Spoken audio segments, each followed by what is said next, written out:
Amending the budget to support humans on the moon in 2024.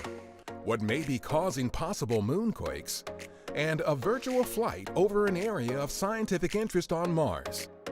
A few of the stories to tell you about this week at NASA.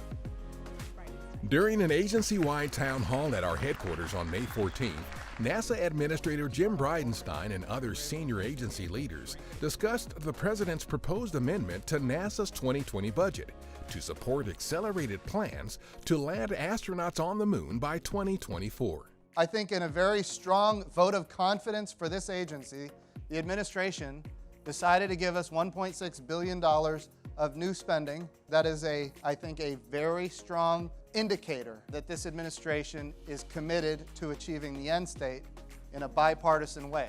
Under the President's Space Policy Directive 1, we are sending astronauts to the moon and then on to Mars in a measured, sustainable way as part of an innovative program of exploration with commercial and international partners to enable human expansion across the solar system.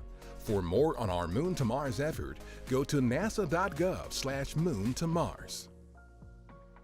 According to a study, data from seismometers placed on the moon by Apollo astronauts have provided the first evidence that shifting of the lunar surface, known as thrust faults, is still active and likely producing moonquakes, some believed to be around a magnitude of 5 on the Richter scale.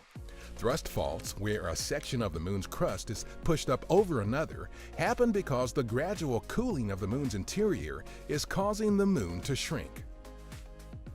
The May 17th issue of the journal Science includes the first peer-reviewed scientific results and interpretations of the Kuiper Belt object nicknamed Ultima Thule, based on data gathered during our New Horizons spacecraft's historic flyby on New Year's Day 2019.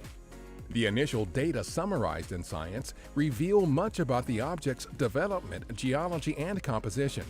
In addition to being the farthest exploration of an object in history, 4 billion miles from Earth, the flyby of Ultima Thule was also the first investigation by any space mission of a well-preserved planetesimal, an ancient relic from the era of planet formation.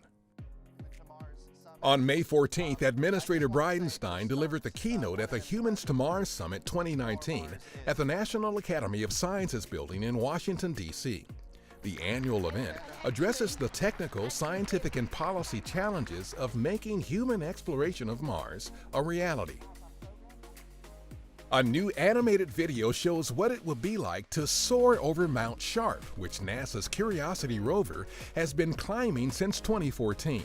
The aerial tour highlights several regions on the mountain that are intriguing to Curiosity's scientists because those regions could provide more insight into why water, one of the most critical resources for life, disappeared from Mars billions of years ago.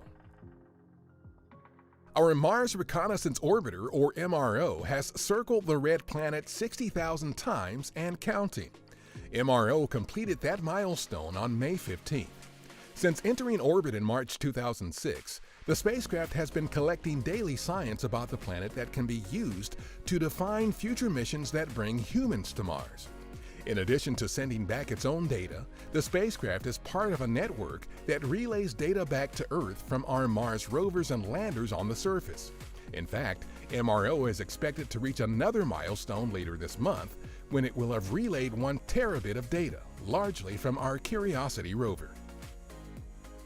That's what's up this week at NASA. For more on these and other stories, follow us on the web at nasa.gov/twan.